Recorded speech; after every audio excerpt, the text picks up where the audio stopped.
मन्नत क्या होती है। हालेलुया, आप सब इस बात को जानते, इस शब्द को जानते हैं।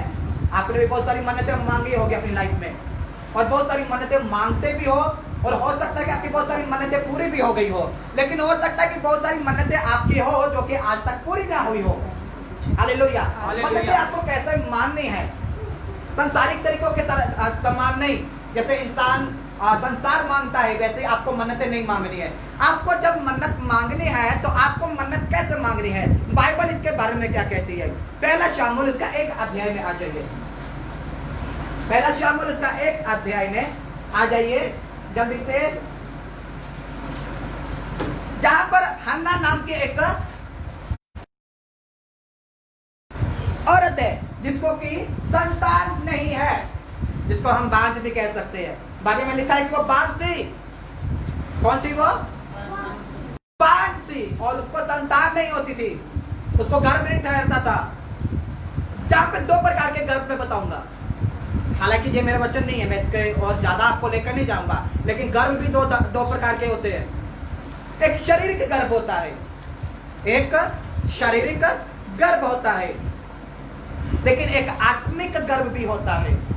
जब आप परमेश्वर को जानते हैं, जब आप परमेश्वर को आपने एक्सेप्ट किया, जब यीशु मसीह को आपने जाना, जब तक आप आत्मिक गर्भ धारण नहीं करते तो आशीषों को जन्म कैसे दोगे। आप सब जानते हैं कि एक बच्चे को अगर जन्म देना है तो एक गर्भ धारण किया जाता है, तब वो जनरेशन, तब आपका जनरेशन आगे बढ़ती है। लेकिन अगर आपकी लाइफ में आत्मिक गर्भ नहीं है तो याद रखिए कि आप आत्मिक आशीष से आगे नहीं बढ़ा सकते हो। कई बार लोग आत्मिक गर्भ धारण तो करते हैं लेकिन उनका अबॉर्शन हो जाता है। क्यों? क्योंकि उन्होंने अपने आप को संभाला नहीं। आप इस बात को समझते होंगे कि जैसे ही एक लड़की और जब जो गर्भ धारण करती है तो उनको 9 महीने कितना संभाल कर रहना पड़ता है, कितना संभल कर, क्या खाना है, पीना है, चलना, ट्रैवलिंग, सब उसे ध्यान रखना पड़ता है। उसे अपनी डेली रूटीन चेंज करनी पड़ती है। क्यों? क्योंकि उसको मालूम है कि अब मैंने गर्भ धारण किया है और इस गर्भ को मुझे कैसे संभालना है कि एक सही और निश्चित समय आने पर मेरी डिलीवरी हो, और वो जनरेशन और जो गर्भ और जो आशीष मुझे दी गई है। क्योंकि परमेश्वर का वचन में लिखा है गर्भ का फल परमेश्वर की ओर से है। किसकी ओर से है? गर्भ का फल किसकी ओर से है? परमेश्वर की ओर से है। जहां पर उसको मालूम है कि जब गर्भ का फल जो आशीष उसने पाई है उसको 9 महीने बहुत ध्यान रखना पड़ता है।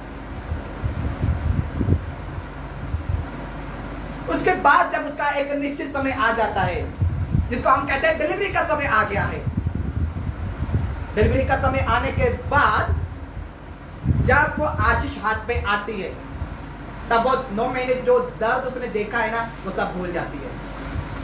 समझ रहे आप? एक आत्मिक गर्भ भी ऐसा ही है। आपको एक आत्मिक गर्भ भी धारण करना है।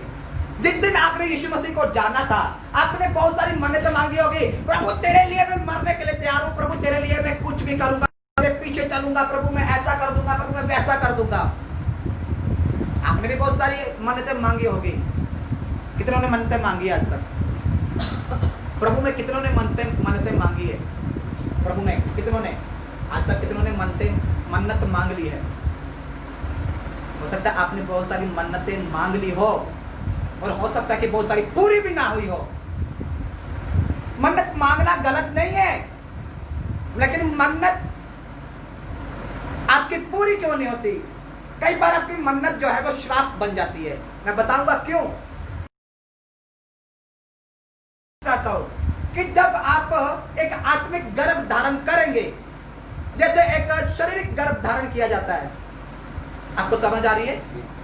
जब एक शारीरिक गर्भ धारण किया जाता है तब भी वो आशीष आएगी ना?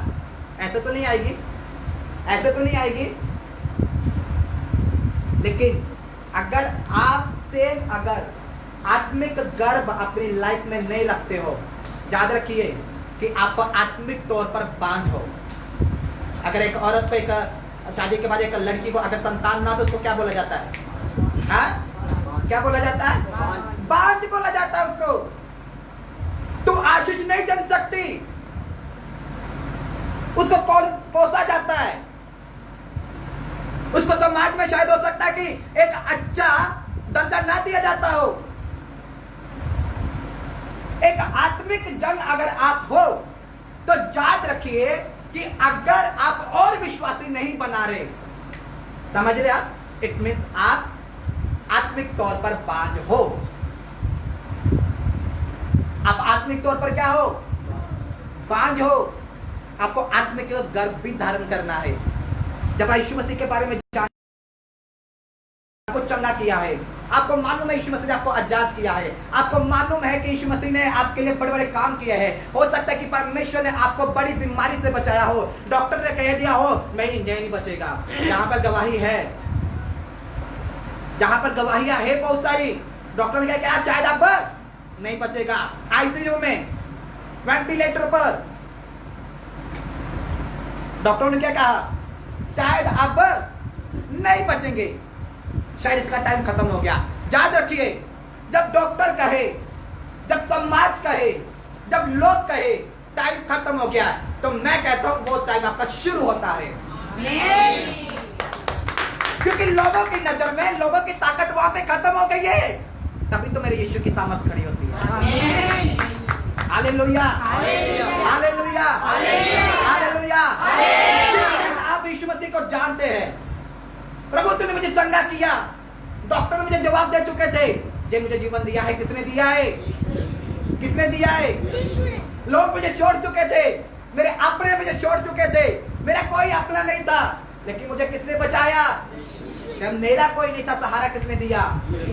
Hallelujah, hallelujah. हो सकता कि आपके अपने करीब भी, मैं तेरे बिना जी नहीं सकता, मैं तेरे बिना जी नहीं सकती, हो सकता वो भी आपको लात मारे, हो सकता वो भी आपको ठोकर मारे और छोड़ के निकल जाए, लेकिन यीशु मसीह ने कहा मैं तुम्हें कभी नहीं छोड़ूंगा। वो यीशु, उसके साथ आप क्या करते हो?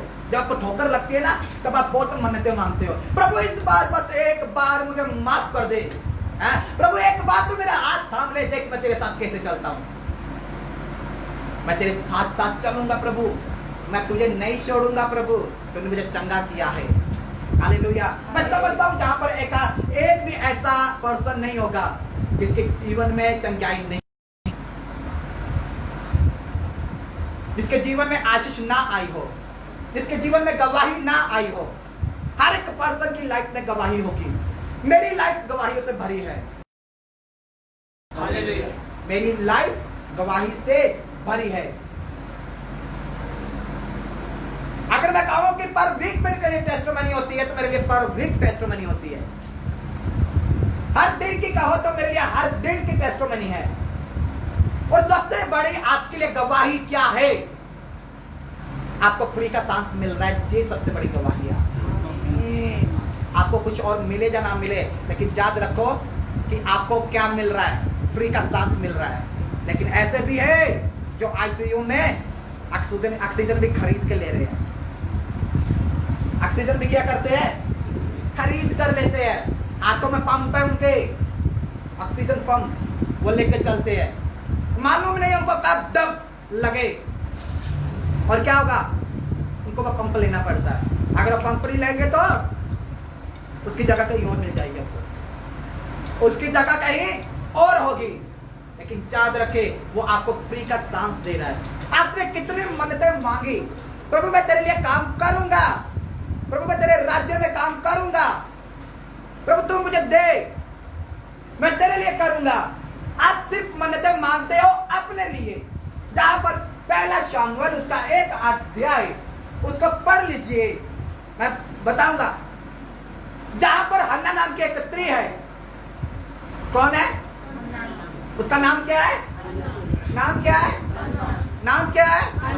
कौन सी किताब में है? पहला शमूएल उसका 1 अध्याय, वहां पर हन्ना है जो बांझ है, शारीरिक तौर पे बांझ है वो। और मैं इसको सिर्फ शारीरिक तौर पे बांझ नहीं कहूंगा, ये आत्मिक तौर पर भी बांझ थी। समझ रहे आप? किसके लिए थी? शारीरिक और आत्मिक दोनों तरह से जब बांझ थी।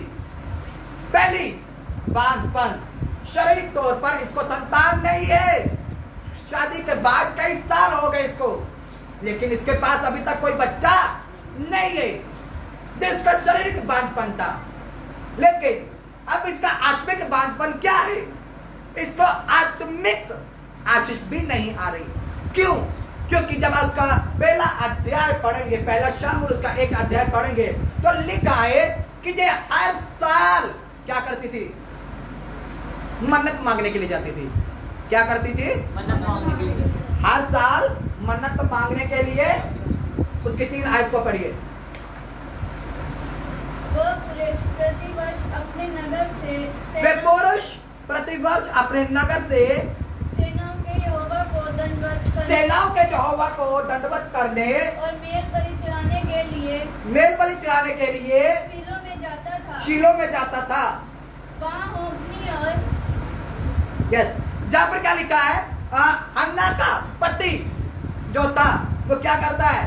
अन्ना का पति जहाँ पर हर साल क्या करता है? यहोवा के सम्मुख में दंडवत करने और मेल बलि चढ़ाने के लिए जाता है। और उसके साथ हन्ना भी है। हर साल मन्नत मांगने जाना, हर साल मेल बलि चढ़ाने के लिए जाना, हर साल दंडवत करने के लिए जाना, लेकिन वो आशीष नहीं मिल रही। आप भी संडे संडे चर्च आते हो, चर्च आते हो, बीच में कोई और मीटिंग रहेगी, आप उसमें भी आओगे। लाइव मीटिंग रहेगी, आप उसको भी अटेंड करेंगे। हर प्रेयर आप देखेंगे, हर प्रेयर आप अटेंड करेंगे, आप आमीन भी बोलेंगे, आप हालेलुया भी बोलेंगे, आप प्रेज और वर्शिप भी करेंगे। लेकिन आपका दंडवत करना, आपका मेल बलि चढ़ाना, सब कुछ बेकार क्यों हो रहा है? क्यों बेकार हो रहा है? जहां पर हन्ना का पहले तो वह शारीरिक तौर पे बांझे, लेकिन उसको आशीष नहीं मिल रही, लेकिन आत्मिक तौर पर भी उसको आशीष नहीं मिल रही। क्यों? क्योंकि जब ये सेनाओं के यहोवा के सम्मुख में जाते हैं तो इसकी मन्नत पूरी क्यों नहीं हो रही है फिर? क्योंकि ये तब तक अपने लिए मांगती थी, ओ परमेश्वर तू मुझे संतान दे, ओ प्रभु तू मेरी नाम धराई दूर कर, ओ देख मेरी सौतन मुझे क्या करती है। उसकी सौतन थी, पढ़ना उसको, उसकी कौन थी? सौतन थी उसकी। देख उसको संतान हो गई और वो मुझे क्या करते हैं? उसकी संतान है लेकिन मुझे संतान नहीं है। अब क्या होता है? मेरी नाम धराई होती है, मुझे लज्जा देखनी पड़ती है, मुझे शर्मिंदगी देखनी पड़ती है। कई बार आप लोगों के सामने सिर्फ ये दिखाना चाहते हो, परमेश्वर मुझे ये वाली आशीष इसलिए दे क्योंकि उसके पास है और मेरे पास नहीं, इसके कारण मुझे शर्मिंदगी देखनी पड़ती है। हन्ना जब बांझ थी, शारीरिक और आत्मिक तौर पर दोनों तरह से जब बांझ थी, इसकी लाइफ में आशीष नहीं आ रही। जब मन्नत मांगते हैं, चर्च में आते हैं, यहोवा के सम्मुख में दंडवत कर रहे हैं, लेकिन आशीष नहीं है। कितनों को समझ आ रहा है कि मैं क्या बता रहा हूं आपको? कितनों को समझ आ रहा है? मन्नत मांगी लेकिन पूरा नहीं हो रहा है। मन्नत मांग रहे हो आप, लेकिन वो पूरा नहीं हो रहा है। हन्ना ने भी मन्नत मांगी लेकिन पूरी नहीं हो रही है। तब उसने अपना ना लाइफस्टाइल थोड़ा चेंज किया, समझ में आया। लाइफस्टाइल जब चेंज किया, अपनी जब प्रेयर लाइफ चेंज की ना, समझ में आया। आप रीति रिवाजों की प्रार्थनाएं मत कीजिए। कई बार आप रीति रिवाजों की प्रार्थना करते हैं और प्रभु सिर्फ मुझे मिले, मेरे पति को, मेरी पत्नी को, मेरे बच्चों को, मेरे बिजनेस को, आप प्रभु यीशु मसीह के नाम से मांगते, सब बोले आमीन। नो, जिस आप अपने फायदे के लिए मांग रहे हो। हन्ना ने जब तक अपने फायदे के लिए मांगा, हालांकि उसने दंडवत भी किया, हालांकि उसने भेंट भी चढ़ाई, मन्नत भी मांगी, प्रार्थना की होगी, बहुत कुछ किया हन्ना ने जहां पर, लेकिन उसका बांझपन कभी भी दूर नहीं हुआ। उसका बांझपन दूर नहीं हुआ, ना तो शारीरिक और ना आत्मिक। लेकिन हन्ना का बांझपन दूर कैसे हो गया? पहला शामुएल उसका 1 अध्याय में आया। पहला शामुएल उसका 1 अध्याय है, उसके 11 आयत को पढ़िए। और उसने यह मन्नत मानी मानी हे सेनाओं के यहोवा, यदि तू अपनी दासी के दुख पर सचमुच दृष्टि यदि तू अपनी दासी के दुख पर सचमुच दृष्टि करे और मेरी सुधि ले और मेरी सुधि ले और अपनी दासी को भूल ना जाए और अपनी दासी को भूल ना जाए और अपनी दासी को पुत्र दे, और अपनी दासी को पुत्र दे, तो मैं उसे उसके बस जहां तक वो सिर्फ अपने लिए मांग रहा है, अपनी दासी को पुत्र दे, जहां तक देखिए वो अपने लिए मांग रही है। फिर भी किसके लिए? मुझ पर सुधि कर, मेरी ओर ध्यान कर, मेरी प्रार्थना सुन, मेरी विनती सुन। ये सब किसके लिए हो रहा है? अपने लिए। प्रभु मुझे दे, मेरी प्रार्थना सुन, मेरी मन्नत को पूरा कर, मुझे संतान दे, मुझे आशीष दे, मेरे बातपन को दूर कर और मेरी सुधि ले। ये अपने लिए मांग रही है। लेकिन जब उसने अपना लाइफस्टाइल चेंज कर लिया 11 आयत में, अपनी प्रेयर लाइफ चेंज कर ली, अपनी मन्नत को उसने जब चेंज कर लिया, अब उसके आगे पढ़िए क्या लिखा है। यदि तुम मुझे अपनी दासी को पुत्र दे तो उसके आगे पढ़िए क्या लिखा है। अपनी दासी को पुत्र दे तो मैं उसे उसके जीवन भर के लिए यहोवा को अर्पण करूंगी। बस, तो मैं उसे जीवन भर यहोवा को अर्पण करूंगी। अब मन्नत में आपको फर्क नजर आ रहा है? पहले वो अपने लिए मांग रही थी, लेकिन अब उसने बालक किसके लिए मांगा? परमेश्वर तू मुझे दे ताकि मैं तेरे राज्य के लिए दे दूं। जब आप संतान मांगते हैं, याद रखिए संसार में ऐसी कोई कोख ना होगी कि जो परमेश्वर के सम्मुख में जाए और वो कोख ना खुले। लेकिन जब आप उससे कहेंगे परमेश्वर तू मुझे दे, और मैं उसे जीवन भर तेरे लिए अर्पित कर दूंगी, उसे उसके लास्ट लाइन क्या लिखी है? और उसके सिर पर छुरा फिरने ना पाएगा। बस ये एक मन्नत मानी गई है। अब तू मुझे लड़का दे, मुझे बालक दे, लेकिन उसे मैं क्या करूंगी? उसे मैं क्या करूंगी? तेरे राज्य के लिए दे दूंगी। उसे मैं क्या करूंगी? तेरे लिए अर्पण कर दूंगी। जब तक आप अपने लिए खुशियां मांगेंगे, आनंद मांगेंगे, फाइनेंस मांगेंगे, बच्चे मांगेंगे, शायद हो सकता है कि वो आपकी मन्नतें काम ना आए। लेकिन याद रखिए जब आप परमेश्वर के लिए मांगेंगे और कहेंगे परमेश्वर तुम मुझे दे, मैं तेरे राज्य के लिए दूंगा। आपका हर एक पोर्शन, आपका फाइनेंस हो सकता है, आपके बेबी ब्लेसिंग हो सकती है, आपका बिजनेस हो सकता है, आपको संतान मिलना, ये सब आशीष है। जब आप मसीह है, इस मसीह को जानते हैं, तो याद रखिए आपका मन्नत कैसी होनी चाहिए? अपने फायदे के लिए नहीं। परमेश्वर तुम मुझे बढ़ा ताकि मैं तेरे राज्य को बढ़ा सकूं। प्रभु तुम मुझे दे ताकि मैं तेरे राज्य के लिए कर सकूं। प्रभु तुम मुझे चंगा कर ताकि मैं तेरा सुसमाचार दे सकूं। प्रभु तुम मेरी लाइफ में गवाहियां दे ताकि मैं तेरा गवाह बन सकूं। जब आप अपनी जीवनों से गवाहियां देंगे, शैतान उससे सबसे ज्यादा जलता है। याद रखिए जब आप अपनी मैं इतने साल से दुष्ट आत्मा के बंधन में था, इसको बंद करो। जब आपको मालूम रहेगा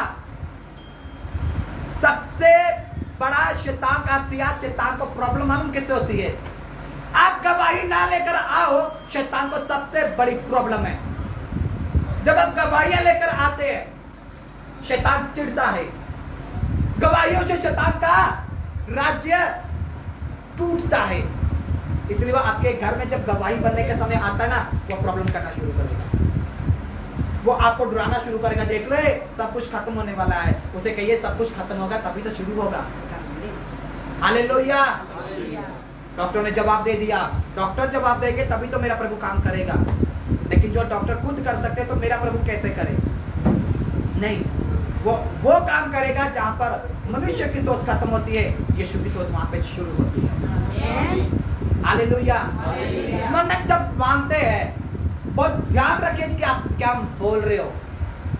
आपने बहुत बार मन्नतें मांगी होगी, हाँ प्रभु तेरे राज्य के लिए मैं ऐसा कर दूंगा, प्रभु तेरी सेवकाई मैं करूंगा, प्रभु मैं ऐसा ही करूंगा, हर हफ्ते प्रभु मैं चर्च जाऊंगा, हाँ प्रभु मैं बैप्टिज्म लूंगा, प्रभु मैं ऐसा करूंगा, प्रभु मैं वैसा करूंगा।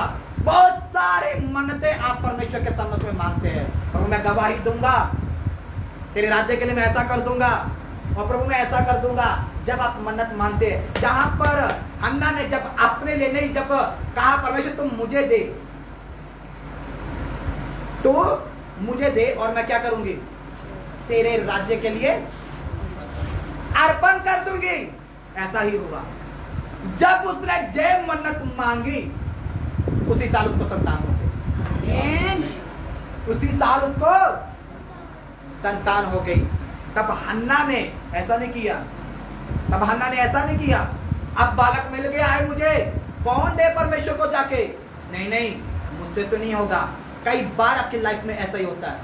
आप परमेश्वर से जब आशीष मांगते हैं, तू मुझे दे संतान दे, तू मुझे बालक दे, जब परमेश्वर देता है तब आप कहते हैं परमेश्वर कौन है, मैं नहीं जानता। परमेश्वर कौन है? परमेश्वर तो मेरे बिजनेस को बढ़ा।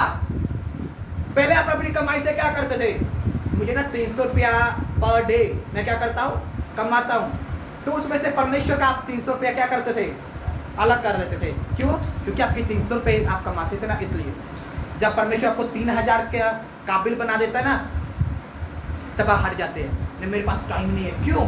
अब मेरा बिजनेस थोड़ा ना बढ़ गया है, मेरा बिजनेस अब इंक्रीज हो गया है।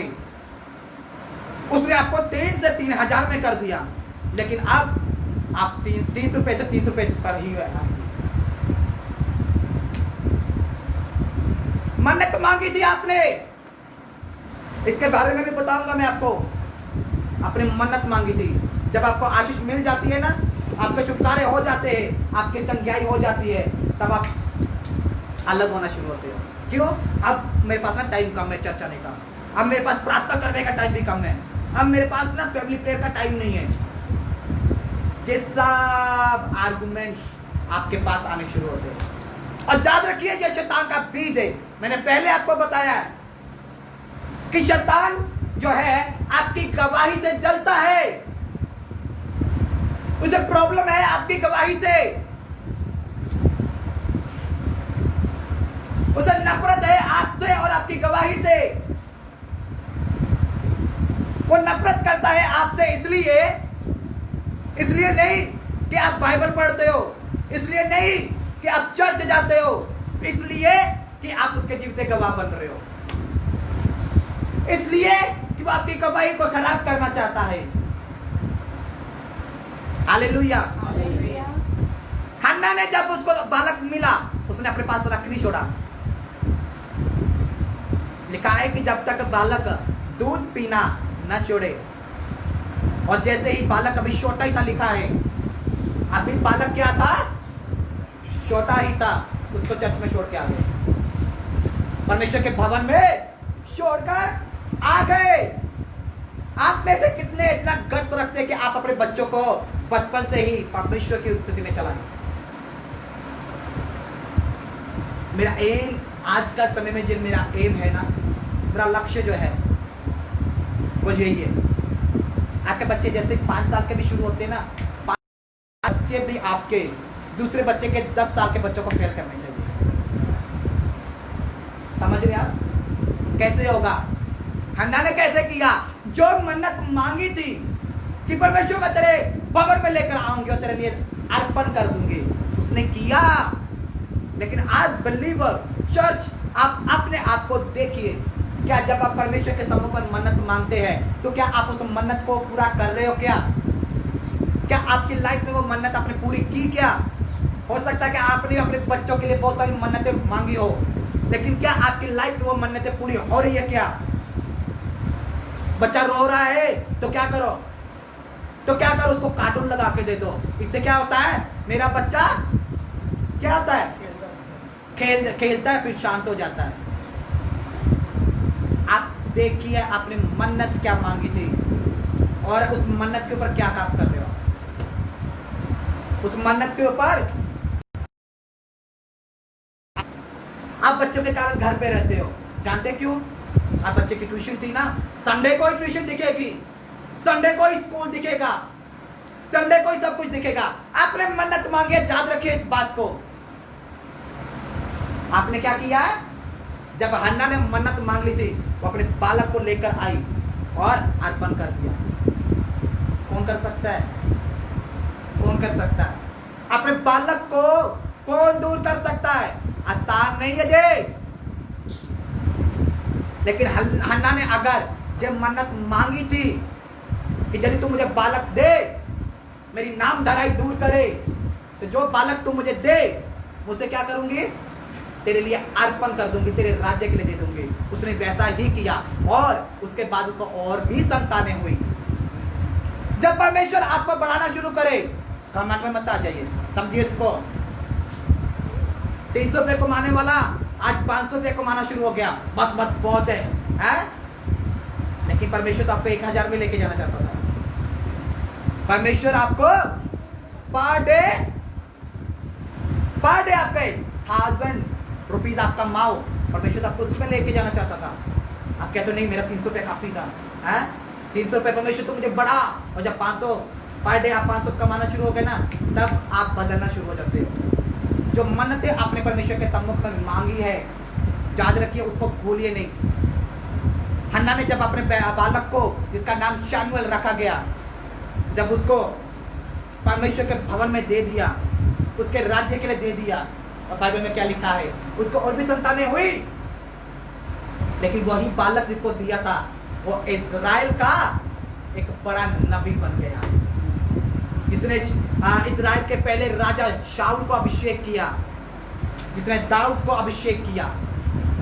याद रखिए, अगर आपने अपने बच्चों के लिए मन्नत मांगी है, तो वो आशीष जो आपने परमेश्वर से मांगी थी, जब आप परमेश्वर के लिए उसको देते हैं, उसके द्वारा बहुत सारे लोग ब्लेस हो जाएंगे। बहुत सारे लोग ब्लेस होंगे। और जो आपके बच्चों के द्वारा होगा, अगर आप अपने बच्चों को परमेश्वर के लिए अर्पण कर चुके हो।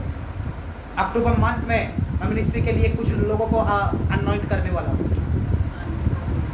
नेक्स्ट मंथ मिनिस्ट्री के लिए कुछ लोगों को मैं अनॉइंट करूंगा। लास्ट में मैं अनाउंसमेंट में बताऊंगा नेक्स्ट मंथ हमारे क्या काम होने वाले हैं।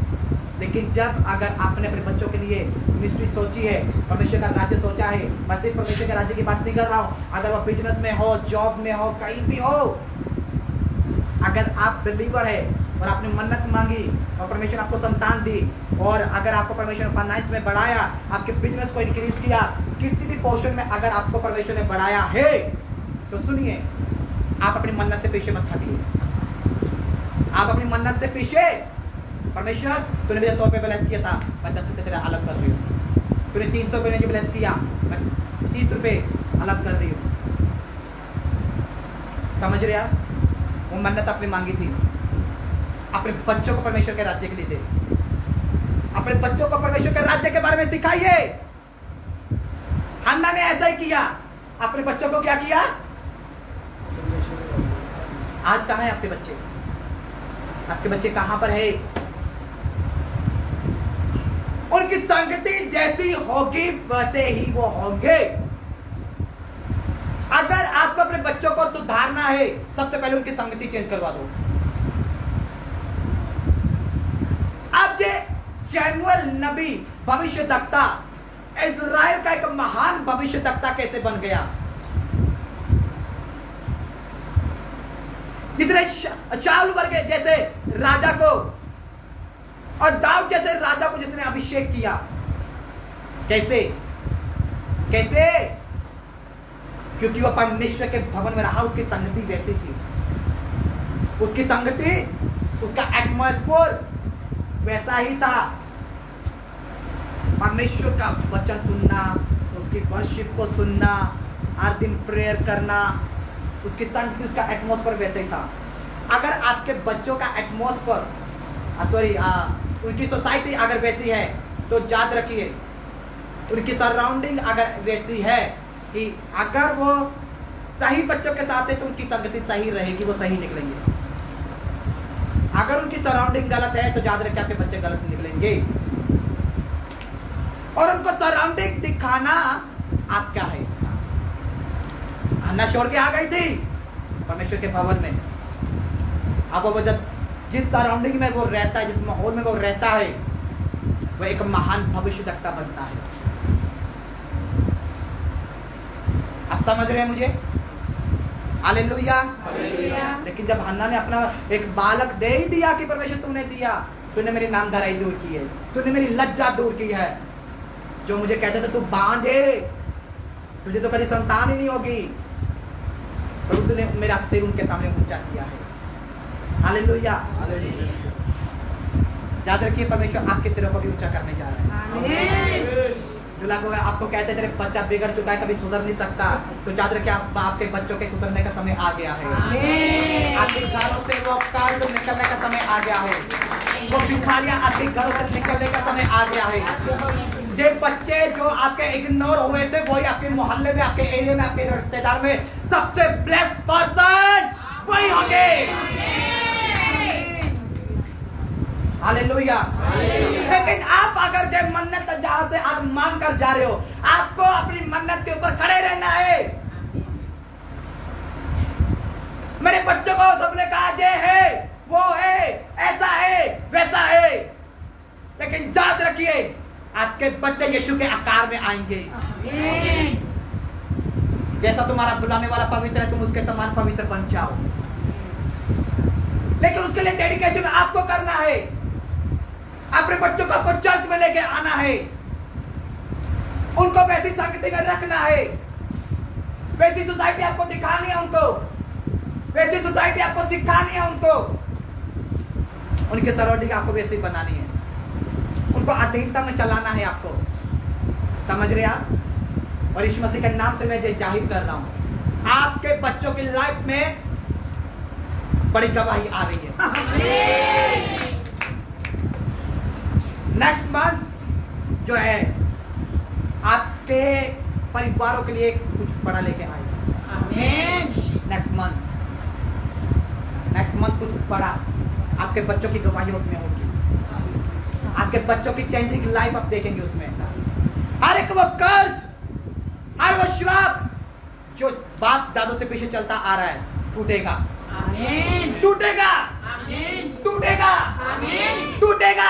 आमीन। टूटेगा। आमीन। अंदर टूटेगा। आमीन। भरी जाएगी। आमीन। लाभ निकलेगा। आमीन। दुकान बनाएगी। आमीन। आई वो बीमारी, आमीन। आई वो शराब, आमीन। आई वो नशा, आमीन। आई वो गंदी बदबू है आमीन। जो आपका पीछा कर रही है, आपके घरों को छोड़ के जाएंगे, आपके बच्चों को छोड़ के जाएंगे। यीशु मसीह के नाम से मैं ये जाहिर कर रहा हूँ, यीशु मसीह के नाम से ये कहता हूँ। कितने विश्वास करते हैं? हालेलुया। हालेलुया। हालेलुया। आज से हर दिन अपने बच्चों की प्रोफेसी करना शुरू कर दीजिए कि मेरा बच्चा हील हो चुका है।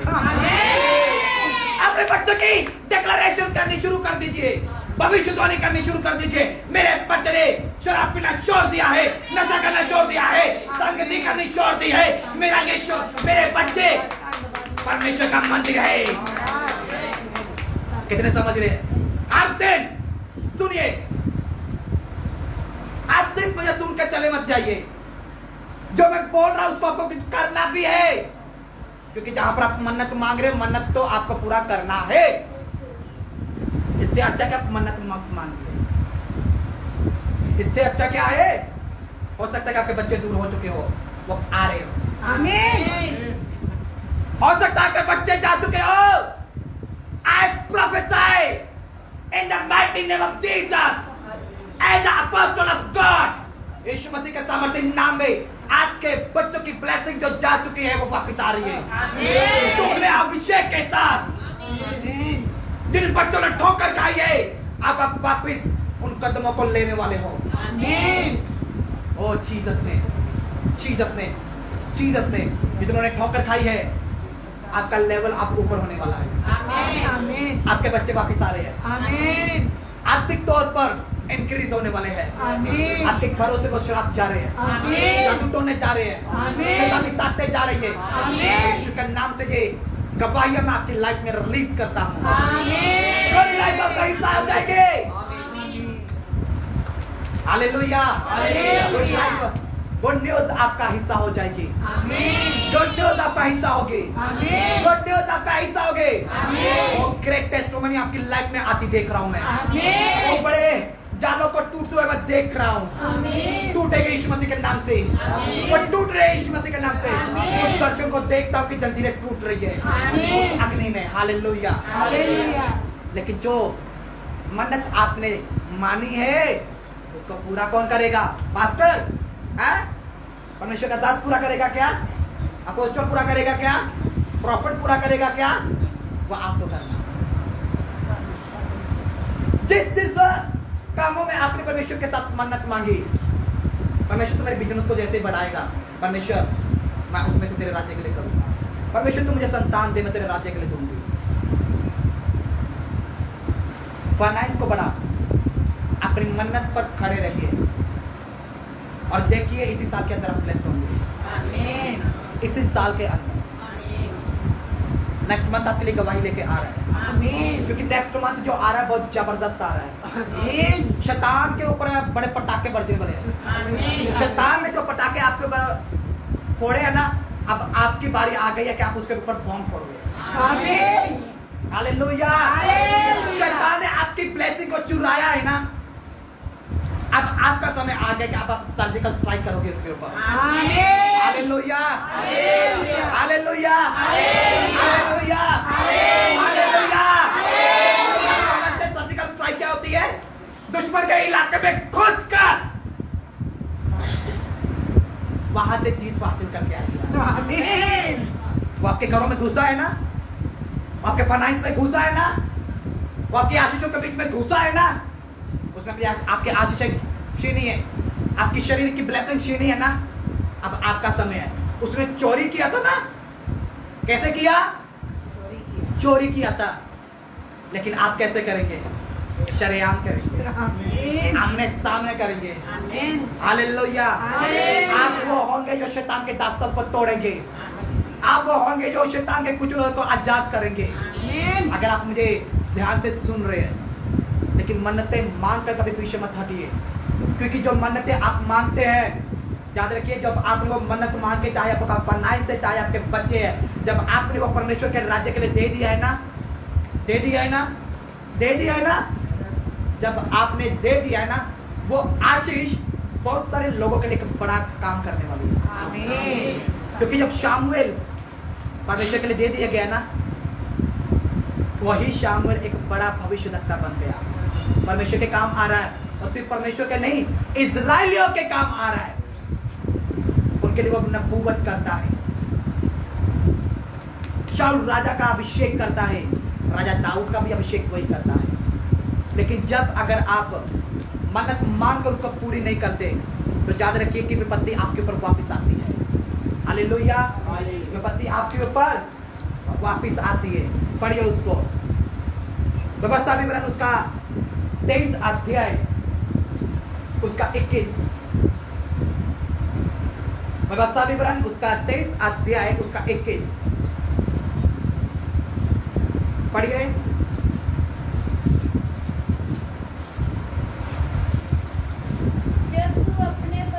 जब तू अपने परमेश्वर यहोवा के लिए मन्नत माने, बस क्या लिखा है?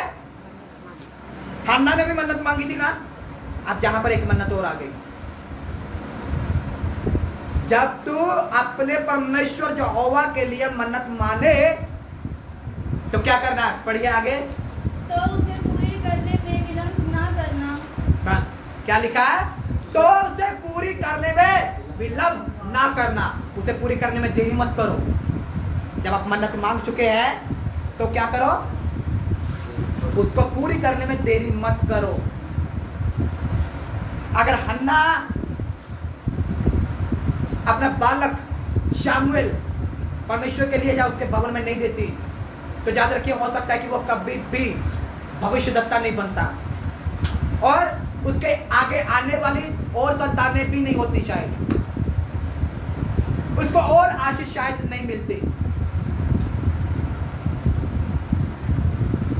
लेकिन जहां पर लिखा है, जब तू अपने परमेश्वर यहोवा के लिए मन्नत माने, तो उसे पूरी करने में विलंब ना करना, देरी ना करना, नहीं तो क्या होगा? बढ़िए आगे इसके। क्योंकि तेरा परमेश्वर यहोवा उसे निश्चय तुझसे ले लेगा। देरी करने से जब वो मन्नत ना पूरी करने से तेरा यहोवा परमेश्वर जो आशीष तुझसे ली थी क्या करेगा? निश्चय उसे तुझसे ले लेगा। और आखिरी में क्या लिखा है? और विलंब करने से तू पापी ठहरेगा। समझ में आ रहा है आप पापी कैसे ठहरते हो? मन्नत मांगी लेकिन उसको पूरा नहीं किया। प्रभु मैं तेरे लिए ये करूंगा, प्रभु मुझे तेरे लिए ये देना है, और प्रभु मुझे तेरे लिए ऐसा करना था, लेकिन पूरा नहीं किया। लिखा है कि जब तुम मन्नत मांगे तो उसको पूरा करने में देरी ना करना, क्योंकि विलंब करने से तू क्या बनता है? पापी ठहरता है। और तेरा जो यहोवा परमेश्वर जो आशीष तुझे देती है उसे ले भी लेगा। एक बार बस मेरा बच्चा चंगा हो जाए, चलना शुरू हो जाए, बस एक बार आपके लिए है। फिर क्या है? आपके लिए ही है। नो, मेरी लाइफ में बहुत सारी टेस्टिमनीज ऐसी है। बहुत सारे लोग जहां पे आए, कार में डाल के लेके आए, डेड पर्सन लेके आए, उनको देख के मैं खुद डर गया। एक पल के लिए सोचा कि इसके लिए प्रार्थना कैसे करो, उनके लिए प्रार्थना कैसे करूं, क्योंकि मुझे मालूम थी उनकी हालत क्या है। जैसे उसको कार पे लेके आए, उसको देखकर कुछ समय के लिए मैं भी थोड़ा शॉक हो गया। कैसे प्रार्थना करूं उसके लिए? ये चंगाल करने के लिए लेके आए, लेकिन प्रार्थना करूं तो कैसे करो? बाहर उनको लटाया गया। प्रेयर मीटिंग जैसे ही खत्म हुई, मैं बाहर जब उनके लिए प्रार्थना करने के लिए गया, जब मैंने देखा तो ऐसे है जैसे कोई डेड बॉडी होती है, ना वो हिलता है, ना वो खाता है, ना वो पीता है। पानी मुंह में डालो तो निकल आएगा मुंह से। मैं डर गया। मैंने बोला क्या प्रार्थना करूं इसके लिए मैं? तब मुझे परमेश्वर की आवाज आई। परमेश्वर ने कहा इसको सिर्फ इतना बोल दे कि अगले हफ्ते तू खुद चल के आएगा। हालेलुया। अगले हफ्ते तू क्या होगा? खुद चल के आएगा तू। मैंने उनको ऐसा ही बोल दिया। उनके परिवार वालों को यीशु मसीह के नाम से मैं चंगा करता हूं, और ये अगले हफ्ते ऐसे ही चल के आएगा। उसको जैसा लेके आए थे, गाड़ी में डाल के वैसा का वैसा ही उठा के ले गए। चर्च गवाह है इस बात का, चर्च को मालूम है। वैसा का वैसा ही उठा के ले गए। वो भी सोच रहे होंगे लेके तो आए थे कि वहां पर ऐसा काम होता है, हुआ तो कुछ भी नहीं। लेकिन उसी शाम को वो लड़का उठ खड़ा हो गया, खुद चलना शुरू हो गया, खुद। और अगले नेक्स्ट वीक जब मैं संडे को मैसेज दे रहा हूं, वो लड़का खुद चल के आ रहा है। जब मैंने देखा खुद चल के आ रहा है, एक ध्यान मेरा अंदर है, दूसरा बाहर है, एक ध्यान मेरा अंदर है, दूसरा बाहर है। ये वही लड़का है जो पिछले हफ्ते डेड बॉडी थी और आज खुद चल के आ रहा है। हालेलुया। 2-3 हफ्ते 3 हफ्ते वो चर्च में आया, लेकिन बाद में उसने चर्च छोड़ दिया क्योंकि चंगाई मिल गई। दौड़ना भी शुरू हो गया, चलना शुरू हो गया, बेल्ट उतार दी उसने अपनी। लेकिन 2 हफ्ते 3 हफ्ते आया, उसके बाद चर्च छोड़ दिया। फोन किया, फोन पिक नहीं करना है, रोटली बातें करनी शुरू कर दी। लेकिन 2 हफ्ते और लगाइए, मतलब 1 महीने के बाद मुझे अब न्यूज क्या आती है, वो पर्सन जितना बीमार था उससे भी ज्यादा बीमार हो गया। क्यों? मन्नत पूरी ना करना। जब तुम मन्नत मांगे तो उसको पूरा भी करना, और उसे पूरा ना करने से तो पापी ठहरता है, और तेरा परमेश्वर यहोवा जो आशीष तुझे दी थी ना, उसको निश्चित से ले लेता है। आप समझ रहे हैं कि आपकी लाइफ में वो गवाहियां, वो चंगाई जब आपकी लाइफ में आती है तो कई बार आपकी लाइफ से गवाहियां क्यों ऐसी चली जाती है? आपको समझ में आ रहा है क्या? आपका सवाल होगा, आज 2 हफ्ते तो अच्छा था, 1 महीना तो बहुत अच्छी आशीष पाई, लेकिन आशीष आपने अच्छी पाई, लेकिन क्या आप परमेश्वर के लिए अच्छे थे क्या? क्या वैसे के वैसे ही अच्छे आप खड़े हो क्या? जैसे आप अच्छे थे तो परमेश्वर आपको आशीष दी, क्या आज भी आप वैसे ही है क्या? क्या आप इंक्रीज हुए क्या, या आप डिक्रीज हुए? आप मसीह में बढ़े या डाउन हो गए? अब तो ठीक है, बस आप बहुत आराम है, हाँ, आप चलता भी कूदे, खाता भी कूदे, बिजनेस भी चल रहा है, सब कुछ है, तो आप मसीह को छोड़ना शुरू करते हो। 1 महीना तो अच्छा रहा, लेकिन उसके बाद ना वैसा ही फिर से वैसा होना शुरू हुआ। प्रॉब्लम कहाँ पे है? मन्नत पूरी ना करने से। आप मसीह के साथ वैसा नहीं है, मसीह के साथ आप वैसा नहीं है, इसीलिए।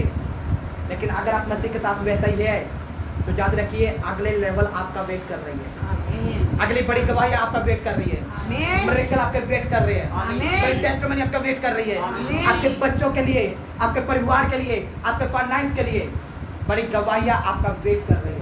आमीन। Hallelujah, hallelujah. हालेलुया। हालेलुया। सब उपदेशक उसका 5 अध्याय में भी ऐसा ही लिखा है कि तू बोलने में उतावली ना करना। क्या लिखा है? तू बोलने में उतावली ना करना। सब उपदेशक उसका 5 अध्याय उसका 2 में लिखा है कि बातें करने में उतावली ना करना। कुछ लोग ना उतावली में बहुत कुछ बोल जाते हैं। ऐसा कर देंगे हम चर्च में, कैसा कर देंगे? उतावली में बोल गए। और परमेश्वर का वचन कहता है कि तू ये मत सोचना, ये मत कहना कि ये मुझसे गलती से हो गया था, ये मुझसे कैसे हो गया, वो माना नहीं जाएगा। 2 आयत पकड़िए, क्या लिखा है? बातें करने में उतावली ना करना बातें करने में उतावली ना करना और ना अपने मन से कोई बात उतावली में परमेश्वर के सामने और ना अपने मन से कोई बात उतावली में परमेश्वर के सामने निकालना। आगे, क्योंकि परमेश्वर स्वर्ग में है और परमेश्वर स्वर्ग में है और तू पृथ्वी पर है, और तू पृथ्वी पर है, इसलिए तेरे वचन थोड़े ही हो। और तेरे वचन थोड़े ही है। उसके 4 आयत भी पढ़िए। जब तू परमेश्वर के लिए मन्नत माने तब उसको पूरा करने में विलंब ना करना, क्योंकि वह मूर्ख से प्रसन्न नहीं होता। जो मन्नत तूने मानी हो उसे पूरी करना। हेलो, कितनों ने सुना? कितनों ने सुना उसको? मैं पढ़ रहा हूं उसके लिए। जब तू परमेश्वर के लिए मन्नत माने तब उसको पूरा करने में विलंब ना करना, क्योंकि वह मूर्खों से प्रसन्न नहीं होता। जो मन्नत तूने मानी हो उसे पूरी करना। क्या करना? पूरी। ये श्राप है आपके ऊपर। आपकी मन्नत जब आप मानते हैं, आरोन को बादल, जब तुम मन्नत मानता है तो उसको पूरा करना। और कई बार जब आप मन्नत मानकर पूरा नहीं करते, याद रखिए वो आपके लिए श्राप बन जाते हैं, वो आपके लिए पाप बन जाते हैं। यही कारण है कि कई बार आपका श्राप आपका पीछा करते हैं। यही कारण है कई बार पाप आपका पीछा करते हैं और आपको समझ में नहीं आते। आप कहते हैं कि मेरी गलती क्या है, मेरी गलती क्या है, और मेरी गलती क्या है? देखो मैं फास्टिंग भी कर रहा हूँ, देखो मैं प्रार्थना कर रहा हूँ, मैं रात को भी प्रार्थना करता हूँ, देखो मैं एवरी फ्राइडे फास्टिंग भी कर रहा हूँ, लेकिन प्रॉब्लम कहाँ पर है? प्रॉब्लम हो सकता है कि आपकी मन्नत के पीछे हो। जो मन्नत तूने मानी है उसको क्या कर? क्या कर? पूरा कर। इसलिए ये पीढ़ी दर पीढ़ी कई बार आपका पीछा करती है। फिर मन्नत पीढ़ी दर पीढ़ी क्या करती है? मन्नत आपका पीछा करती है। 6 आयत को पढ़िए। कोई वचन कहकर अपने को पाप में ना फंसाना और ना ईश्वर के दूत के सामने कहना कि ये भूल से हुआ है। परमेश्वर बस आप नहीं बोल सकते हो परमेश्वर के सामने, उसके दूत के सामने, परमेश्वर से गलती से हो गया था, है? मैंने बोला तो था मैं ऐसा करूंगा, लेकिन मुझसे गलती से हो गया था। नहीं सुनेगा परमेश्वर। दूत के सामने आप ऐसा नहीं बोल सकते हो, ये गलती से हुआ। 9 पढ़ लीजिए। सब उपदेश उसका 5 उसका 6 में क्या लिखा है? आप स्वर्गदूतों के सामने नहीं बोल सकते हो कि ये मुझसे गलती से निकल गया। साफ लिखा है जब तुम मन्नत मांग चुका है तो आपको पूरा करना है। सुनिए, मन्नत जब आप पूरी करते हो उसमें आपको कोई लॉस नहीं है, लेकिन हमेशा के लिए आशीष जरूर है। समझ रहे हैं? हमेशा के लिए उसके लिए आशीष जरूर है। हमेशा की आशीष उसमें। अन्ना ने अपना बेटा दिया, हमेशा की आशीष ली। उसका बेटा इज़राइल का एक बड़ा भविष्यवक्ता बन गया, हमेशा की आशीष हुआ। और उसके द्वारा इजराइल के राजे अभिषेक किए जाते हैं, हमेशा की आशीष है। हालेलुया। जब आप जो भी परमेश्वर के लिए करते हैं, चाहे वो आप अपने बच्चों के द्वारा करें, चाहे अपने फाइनेंस से करें, चाहे अपने बिजनेस से करें, किसी भी प्रकार जब परमेश्वर के राज्य में आप काम करते हैं, मन्नत मांग के पूरी करते हो परमेश्वर के राज्य को बढ़ाने के लिए, तो याद रखिए आपकी आशीषें जो है ना दूसरों के लिए बड़ी आशीष बनने जा रही है। आपकी आशीषें वो सिर्फ आपके लिए आशीष नहीं है। अब हन्ना की शमूएल बालक जो था वो हन्ना की आशीष थी, लेकिन अब जो वो वाली आशीष जब उसने परमेश्वर को दे दी, वो बहुतों के लिए आशीष बन गई, वो बड़ी आशीष बन गई। राजे महाराजा उसको सलाम करते हैं। जब आप परमेश्वर के राज्य के लिए देते हैं, जो आशीष परमेश्वर ने आपको दी है ना, चाहे फाइनेंस से बच्चे कुछ भी है, जब आप परमेश्वर के राज्य के लिए करते हैं तो याद रखिए वो आपकी आशीष जो है ना दूसरों के लिए एक बड़ी आशीष बनने जा रही है। आमीन आमीन आमीन आमीन आमीन आमीन हालेलुया। इसी कारण आपके बच्चों का और आपकी पीढ़ियों के घुटने कभी लगेंगे नहीं किसी के सामने, उनका सिर किसी के सामने झुकेगा नहीं, उनके हाथ कभी मांगने के लिए नहीं जाएंगे, उनके हाथ हमेशा देने के लिए आएंगे। क्यों? क्योंकि मन्नत पूरी की गई है, अपनी आशीष परमेश्वर को दी गई, परमेश्वर को इसको ब्लेस कर। और जब भी मन्नत मांगे तो अपने फायदे के लिए मत मांगे, परमेश्वर के राज्य के लिए, उसके भवन के लिए, उसकी सेवकाई के लिए मन्नत जरूर मांगे और मांग कर उसको पूरा जरूर करें। समझ रहे आप? समझ रहे आप? हालेलुया। बाइबल में एक ऐसा भी है, प्रेरितों के काम उसका 5 अध्याय, बाइबल में एक ऐसा भी कैरेक्टर है, नए नियम प्रेरितों के काम उसका 5 अध्याय, the book of acts chapter 5, वहां पर भी एक दृष्टांत या एक घटना हमें देखने को मिलती है। हनन्याह और कौन है? सफीरा। उन्होंने भी मन्नत मांगी, अच्छा जी ये भी इतना दे रहा है, ये भी इतना दे रहा है, ये भी इतना दे रहा है, अब मुझे भी देना है। क्या करना है? आप जो भी परमेश्वर के राज्य के लिए करते हैं ना, मन से करें। उसने ज्यादा किया तो मुझे ज्यादा करना है नहीं, याद रखिए जो जैसा करता है वैसा काटता भी है। अगर आप बड़ा बो रहे तो बड़ा काटोगे, छोटा बो रहे तो छोटा काटोगे, लेकिन किसी की और देख कर कि उसने ऐसा किया तो मैं भी नो। लेकिन अगर आप ऐसा कर रहे हो तो आपको पूरा करना भी है, आपको पलटना नहीं है। समझ रहे? प्रेरितों के काम उसका 5 अध्याय, जहां पर हनन्याह और सफीरा नाम की एक कपल है, हस्बैंड वाइफ है। उन्होंने जब देखा कि कलीसिया क्या करती है, सब भेंट लेकर आ रही है, उन्होंने भी ऐसा ही किया। उन्होंने कहा हम भी ऐसा ही करेंगे, हम भी क्या करेंगे, ऐसा ही करेंगे। उन्होंने भी अपनी जमीन बेची और क्या किया, प्रेरितों के पास लेके गए और पतरस के पैरों में जाके रखते हैं, ये देखो हम भी लेके आए।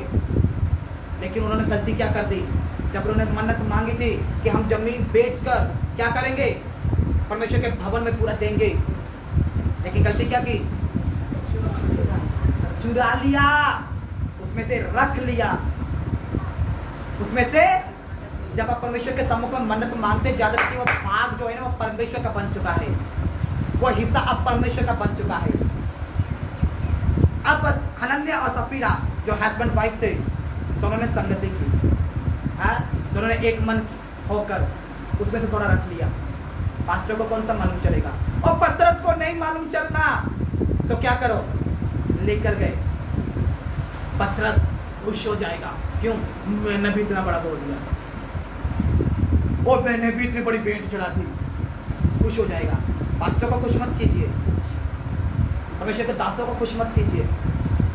आप जो भी उसके भवन में लेके आते हैं ना, किसी पास्टर किसी दास को खुश करने के लिए नहीं है, वो परमेश्वर के लिए खुश करने के लिए भी चाहिए। कि परमेश्वर तेरे राज्य के लिए है, परमेश्वर तेरे भवन के लिए है।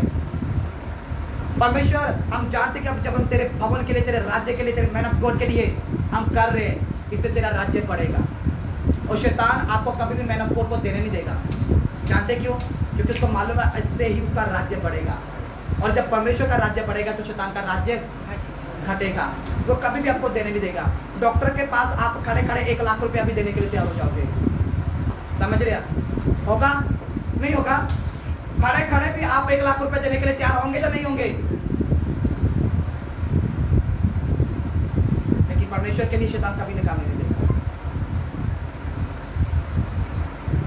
खड़े खड़े डॉक्टर के लिए तो आप बोलेगा तेरा मैं इंतजाम करवा दूंगा। शैतान पे इंतजाम करवाता का फाइनेंस पे इतने परसेंटेज उतने परसेंटेज, लेकिन याद रखिए वो आपके ऊपर कर्ज ही आ रहा है। फाइनेंस से लिया, इससे लिया, उससे लिया, वो आपके ऊपर भार है, आपके ऊपर कर्ज आ रहा है वो। और आप समझते परमेश्वर मेरा सारा हल कर दिया, नहीं, परमेश्वर हल नहीं कर रहा है। शैतान आपको दबा रहा है, वो आपको झुका रहा है। वो खड़े खड़े अगर आप 1 लाख बोलेंगे तो आप कहेंगे जैस होना चाहिए, कुछ भी हो जाए, बस काम बन जाए। लेकिन जब परमेश्वर का समय आता है ना, बहुत सारे आर्गुमेंट्स आ जाते हैं, कहीं से इंतजाम भी नहीं हो रहा है, क्योंकि शैतान यही चाहता है कि आप उसके राज्य में काम ना करें। शैतान यही चाहता है कि आप उसके राज्य में कुछ कर ना पाए, क्योंकि उसको मालूम है जब उसका राज्य, परमेश्वर का राज्य बढ़ेगा तो शैतान का राज्य तभी कमजोर होगा। मन्नत मांगते तो जब परमेश्वर के लिए, उसके राज्य के लिए, गॉड के लिए, तो मन्नत मांगते उसको पूरा कीजिए। जहाँ पर हनन्याह सफीरा प्रेरितों के काम 5 अध्याय में उन्होंने मन्नत तो मांगी, लेकिन उसमें से क्या किया? रख लिया। क्या किया उसमें से? उसमें से रख लिया। और पतरस के पास जाके कहते हैं, देखो बड़ी बहन। कौन सी बहन? बड़ी बहन। पतरस भी कोई चने बेचकर मिनिस्ट्री में नहीं आया है, समझ रहे हो? जहां पर आपके सामने जो मैन ऑफ गॉड खड़ा है ना, जो परमेश्वर का दास खड़ा है ना, जो अपोस्टल खड़ा है ना, ये चने बेचकर मिनिस्ट्री में नहीं आया है, बड़े डेडिकेशन के साथ खड़ा है। समझ रहे हैं? माता के गर्भ में रचने से पहले उसने मुझे चुना था, इसलिए आया हूं। सड़कों पर चने बेचकर नहीं आया हूं। हालेलुया। माता के गर्भ में रचने से पहले उसने मुझे रचा था, उसने मुझे चुन लिया था अपना भविष्यद्वक्ता होने के लिए, अपना दास होने के लिए। और मुझे किसी इंसान ने नहीं चुना है, मुझे स्वर्ग के परमेश्वर ने चुना है अपने राज्य के लिए। और मैंने नहीं, बल्कि उसने पहले मुझे चुना था। हालेलुया। इसलिए आज आपके सामने खड़ा हूं। पतरस के पास जब हनन्याह और सफीरा गए, बड़ी बहन। कौन सी बहन? सब बोलिए ना। बड़ी बहन। कौन सी बहन? बड़ी बहन। कितनी बड़ी? बड़ी बहन लेके आए। और क्या कहा? पतरस, जैसे मैंने पहले कहा कि पतरस कोई चने बेचने वाला नहीं था, हाँ? यीशु मसीह के साथ रहा है, वो एक्सपीरियंस होल्डर है, हाँ? आत्मा में चलता है। वो कहता है कि क्या हनन्याह, जमीन इतने की बेची थी क्या? हाँ, इतने की बेची थी। स्टाइल कैसा है? हाँ। कैसा स्टाइल है? हाँ, इतने की थी। नो, एक तो आप पाप करते हो, और उस पाप को छिपाने के लिए आपको कितने झूठ बोलने पड़ते हैं। तो पाप के ऊपर पाप आपको करना पड़ेगा, और आप करते हो। समझ रहे? और बाइबल कहती है कि झूठ कहां से है? वो शैतान से है, और शैतान झूठ का पिता है, क्योंकि वो आरंभ से झूठ बोलता आया है। Hallelujah, hallelujah. वो आरंभ से क्या करता आया है? झूठ बोलता आया है। तब पतरस ने कहा, शैतान ने तेरे मन में ऐसी बात क्यों डाली कि तू पवित्र आत्मा से झूठ बोले? मैन ऑफ गॉड से, खासतौर पर जहां आपका अगुआ है, वो जब आपका चरवाहा है, वो आपको वो चलाने वाला है, उससे झूठ बोलना पवित्र आत्मा से झूठ बोलना। क्योंकि हर एक वो पर्सन जो पवित्र आत्मा में चलता हो, नहीं जी, कितने ही मैं होते ही बैठे घर पे हो, कुछ भी हो, कुछ भी नीट एंड क्लीन होना चाहिए। आपको हमेशा साफ होना चाहिए। हो सकता है कि आपको कभी बात कोई प्रॉब्लम क्या भी काम हो सकता है, लेकिन नीट रहिए, सच्चे रहिए।